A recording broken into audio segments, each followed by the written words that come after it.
নমস্কার, দেখছেন talk to Bangla. আমি অভিষেক রয়েছে আপনাদের সাথে। এই মুহূর্তে যে খবর নিয়ে উপস্থিত হয়েছি, চন্দ্রবাবু নাইডু এবং মমতা বন্দ্যোপাধ্যায় তাদের মধ্যে কি কোথাও একটা সামগ্রিকভাবে ব্যক্তিগত স্তরে কথাবার্তা চলছে।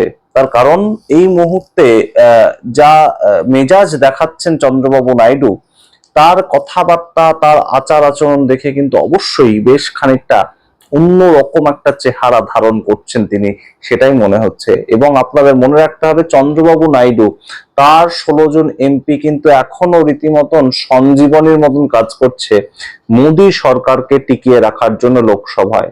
মোদী সরকার যতই একদম একটার পর একটা রাজ্য জয় করুন না কেন, তারা এখনো পর্যন্ত সংসদে, লোকসভায় 292তেই দাঁড়িয়ে আছেন, যেখানে 272 হচ্ছে একদম ম্যাজিক ফিগার। তো সেই জায়গা থেকে তারা কিন্তু টলমল অবস্থাতেই রয়েছেন। যতই একটার পর একটা রাজ্য তারা দখল করুন না কেন, লোকসভার নিরিখে তাদের কিন্তু এখনো পর্যন্ত বেশ খানিকটা নড়বড়ে অবস্থা। এবং সেই জায়গাটাই কোথাও কি গিয়ে মমতা বন্দ্যোপাধ্যায় একটা নতুন করে ছবি আঁকতে চাইছেন, সেই খবর বেরিয়ে আসছে। তার কারণ মমতা বন্দ্যোপাধ্যায় হেরে যাওয়ার পরেই 5ই মে যে প্রেস কনফারেন্সটা করেছিলেন, সেখানে তিনি যে কথাটা বলেছিলেন, কোথাও গিয়ে এই মুহূর্তে আবারও একই কথা রিপিট করছেন। তিনি বলেছিলেন সেদিন যে আমি এই মুহূর্তে ফ্রি বার্ড, আমি এই মুহূর্তে ইন্ডিয়া অ্যালায়েন্সকে হাত মজবুত করব, আমি ইন্ডিয়া অ্যালায়েন্সের হাত মজবুত করব এবং দিল্লিতে গিয়ে লড়াই করব। তো সেই জায়গাটা এই মুহূর্তে আবারও তিনি বলেছেন যে সম্পূর্ণভাবে মোদী সরকারকে দিল্লি থেকে আমি সরিয়ে দেব। যে মমতা বন্দ্যোপাধ্যায় নিজের রাজ্যে টিকে থাকতে পারলেন না ক্ষমতায় শেষ পর্যন্ত, একদম রেজাল্ট যেটা এসছে সেটার ভিত্তিতে তিনি টিকে থাকতে পারেননি, এটাই বাস্তব। তো সেই জায়গায় তার এই মুহূর্তে এতটা ক্ষমতা বা এতটা বাচন ভঙ্গি স্ট্রং হচ্ছে কিসের ভিত্তিতে? সেটাকে শুধুই হাওয়ায়, নাকি রাজনৈতিকভাবে কোথাও একটা যোগসূত্র তিনি তৈরি করতে পেরেছেন চন্দ্রবাবু নাইডুর সঙ্গে? কারণ চন্দ্রবাবু নাইডু হচ্ছেন শেষ একটা সুতো, যেটা কিন্তু ধরে কোনো মতে ইন্ডিয়া অ্যালায়েন্স টিকে থাকতে পারে। অর্থাৎ চন্দ্রবাবু নাইডুই শেষ ভরসা। তাকে যদি ইন্ডিয়া অ্যালায়েন্সের দিকে আনা যায় এখনো পর্যন্ত, তাহলে অন্তত আগামী 3টে বছর তারা চোখে চোখ রেখে লড়াইটা করতে পারবে। কারণ নীতিশ কুমার তার সম্পূর্ণ রাজনৈতিক এই মুহূর্তে অস্তিত্ববিহীন হয়ে তিনি চলছেন। তিনি রাজ্যসভায় চলে গিয়েছেন একজন রাজ্যের মুখ্যমন্ত্রীর সেই জায়গাটা ছেড়ে, সেই পদটা ছেড়ে তিনি রাজ্যসভায় চলে গিয়েছেন, বা তাকে যেতে বাধ্য করা হয়েছে।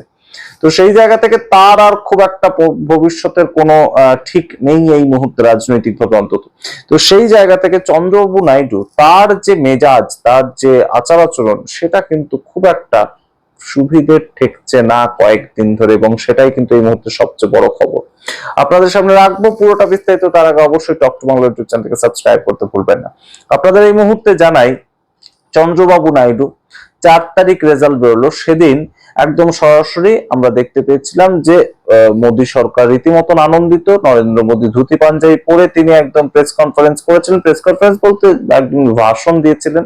পরবর্তীতে 9 তারিখ যখন পশ্চিমবঙ্গে কলকাতায় ব্রিগেডে নতুন সরকারের একদম রীতিমতন শুভ সূচনা হলো, একদম শুভেন্দু অধিকারী রাজ্যের মুখ্যমন্ত্রী হিসেবে শপথ গ্রহণ করলেন, তখন চন্দ্রবাবু নাইডু এসেছিলেন। এবং সেদিন স্টেজের ওপর কিন্তু আমরা দেখতে পেয়েছিলাম একটা বেশ খানিকটা গুরুত্বপূর্ণ ভাবেই চন্দ্রবাবু নাইডুর সঙ্গে একটা আভ্যন্তরীণ কথাবার্তা বললেন দেশের প্রধানমন্ত্রী নরেন্দ্র মোদী। তারপর তিনি তো চলে গেলেন বিদেশ যাত্রায়। কিন্তু যে ঘটনাটা আমরা দেখলাম, যে অমিত শাহ রাতারাতি চলে গেলেন অন্ধ্রপ্রদেশে, এবং চন্দ্রবাবু নাইডুর সঙ্গে তিনি কোথাও গিয়ে কথাবার্তা বললেন। এবং কথাবার্তা বলার মাধ্যমে এই মুহূর্তে যে সামগ্রিক বাজেটটা চেয়েছিল চন্দ্রবাবু নাইডু, সেটা কিন্তু শেষ পর্যন্ত তাকে দেওয়া হয়নি। অর্থাৎ অমরাবতী প্রজেক্টের জন্য বাজেট চেয়েছিলেন চন্দ্রবাবু নাইডু অমিত শাহের থেকে, সেটা অ্যালাও করা হয়নি। এবং হবে কিনা এই মুহূর্তে সেটাও নিয়েও সন্দেহ রয়েছে। এবং ঠিক সেই মুহূর্তে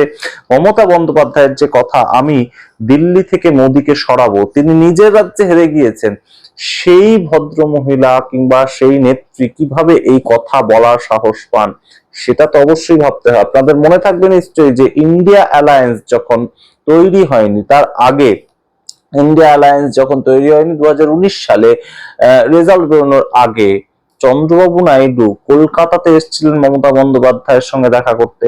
কে পরবর্তীতে প্রধানমন্ত্রী হবেন ইন্ডিয়া অ্যালায়েন্স বা ইউপিএ সরকারের হয়ে, সেই জায়গাটা নিয়ে আলোচনা করতে। তো তাদের মধ্যে একটা সখ্যতা বহুদিন ধরেই কিন্তু রয়েছে, এবং সেই জায়গায় এই মুহূর্তে চন্দ্রবাবু নাইডু যখন দেখলেন তিনি অমরাবতী প্রজেক্টের জন্য পেলেন না তার যে টাকাটা, সেই টাকাটা যখন তিনি পেলেন না, এবং এর আগে আপনাদেরকে একদম খবর জানিয়েছিলাম যে তিনি কিন্তু সম্পূর্ণভাবে চাইছেন তার ছেলেকে দায়িত্বভার সঁপে দিয়ে তিনি সরাসরি সেন্ট্রাল মিনিস্ট্রিতে একটা পদ, সেটা বহুদিন ধরেই তার চাহিদা ছিল 2024-এর বিধানসভা নির্বাচনের পর থেকেই।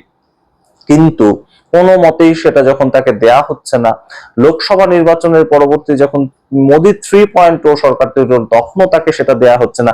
তারপর থেকেই কিন্তু আমরা দেখতে পাচ্ছি একদম সরাসরি একদম রীতিমতন চন্দ্রবাবু নাইডু একটু নারাজ হয়ে আছেন, এবং সেখান থেকে এই মুহূর্তে যেটা খবর বেরিয়ে আসছে, চন্দ্রবাবু নাইডু হঠাৎ করে তার যখন বাজেট ডেফিসিট চলছে রাজ্য জুড়ে, তখন তিনি ঘোষণা করলেন একটা অদ্ভুত ধরনের ঘোষণা।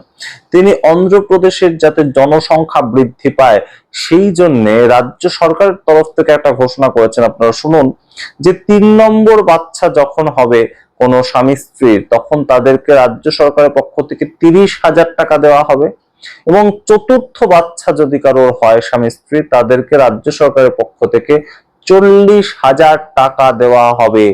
অর্থাৎ অন্ধ্রপ্রদেশের সম্পূর্ণ জনসংখ্যা বৃদ্ধির কাজ চন্দ্রবাবু নাইডু এই মুহূর্তে করতে চাইছেন, এবং সেটা সম্পূর্ণ যে মোদী সরকারকে কোথাও গিয়ে একটা চাপ দেওয়ার প্রেক্ষিত, সেটা কিন্তু আর বলে দেওয়ার অপেক্ষা রাখে না। এবং এই মুহূর্তে দাঁড়িয়ে সম্পূর্ণ যে জায়গাটা রয়েছে, এই যে চাপটা চন্দ্রবাবু নাইডু দিচ্ছেন, বা চন্দ্রবাবু নাইডুর সঙ্গে যে তাদের কোথাও বনিবনাটা হচ্ছে না, বা চন্দ্রবাবু নাইডুকে ধরে রাখার একটা চেষ্টা সবসময় করতে হচ্ছে, তাই জন্যই কিন্তু মহারাষ্ট্রের ক্ষেত্রে আমরা দেখতে পেয়েছি যে এনসিপি এবং শরদ পাওয়ারের পার্টির সঙ্গে অজিত পাওয়ারের পার্টি, অর্থাৎ অজিত পাওয়ার এখন নেই, তো সুনেত্রা পাওয়ার এবং সুপ্রিয়া সোলে, তারা দুজনে একত্রিত হয়ে একটা মিটিং করেছেন, ডিনার করেছেন শরদ পাওয়ারের বাড়িতে, এবং দুটো পার্টি মার্জ করার মতন একটা প্রেক্ষিত তৈরি হয়েছে, যেটা নিয়ে আপনাদের আগেই খবর আমরা জানিয়েছি। তো সেই জায়গা থেকে এই মুহূর্তে অমিত শাহ কিন্তু কোথাও গিয়ে অপারেশন লোটাসটাকে বজায় রাখছেন, চালু রাখছেন, যাতে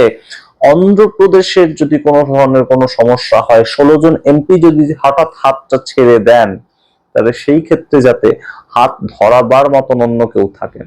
এবং সেইখান থেকে এই মুহূর্তে এনসিপির 8 জন এমপি অত্যন্ত গুরুত্বপূর্ণ হয়ে উঠছে বিজেপির কাছে, সেটা কিন্তু একটা গুরুত্বপূর্ণ খবর রয়েছে। এবং অন্যদিকে তেলেঙ্গানার খবর আপনাদের জানাই, তেলেঙ্গানা থেকেও কিন্তু একটা রাজনৈতিক বাতাবরণ তৈরি হয়েছে, যে কোথাও গিয়ে রেমন্ত রেড্ডি, তার দিকেও নজর পড়েছে নরেন্দ্র মোদী, অমিত শাহের। কারণ নরেন্দ্র মোদী একদম স্টেজে দাঁড়িয়ে বলেছিলেন যে আপনি যা চাইছেন গুজরাটের যেমন ইনভেস্টমেন্ট আপনার রাজ্যে আমি করি, তাহলে সেই ক্ষেত্রে আপনি আমার সঙ্গে চলে আসুন, আপনি যা চাইছেন সেটা কংগ্রেসের সঙ্গে থেকে হবে না। তো এই বিষয়গুলো নিয়ে যখন চর্চা হচ্ছে, তখন অবশ্যই বুঝতেই হয় কোথাও গিয়ে যে রাজনীতিতে কোথাও একটা হয়তো একটু পরিবর্তনের হাওয়া দেখা যাচ্ছে, এবং সেই পরিবর্তনের হাওয়াটা চন্দ্রবাবু নাইডু তাকে নিয়েই। এবং কোথাও গিয়ে চন্দ্রবাবু নাইডু এটাও কিন্তু একটা বড় সড়ো আশঙ্কায় ভুগছেন, যখন থেকে নীতিশ কুমারের হাত থেকে ক্ষমতাটা চলে গিয়েছে, যখন থেকে একনাথ শিন্ডের হাত থেকে ক্ষমতাটা চলে গিয়েছে, একটা রাজ্যে বিজেপি সম্পূর্ণ অ্যালায়েড পার্টি হয়ে ঢুকলো, এবং যাদের হাত ধরে ঢুকলো তাদেরকে সম্পূর্ণ সাইড করে নিজেরা শাসনে বসে গেল। এই জায়গাটা কিন্তু চন্দ্রবাবু নাইডু অন্তত হাড়ে হাড়ে বুঝতে পারছেন যে নীতিশ কুমার আজকে তার 85 জন বিধায়ক থাকা সত্ত্বেও নেহাত একজন রাজ্যসভার মেম্বার ছাড়া আর কিচ্ছু নন, এবং তিনি সেখানে প্রতিবাদ করার জায়গাটাও আর রাখতে পারেননি।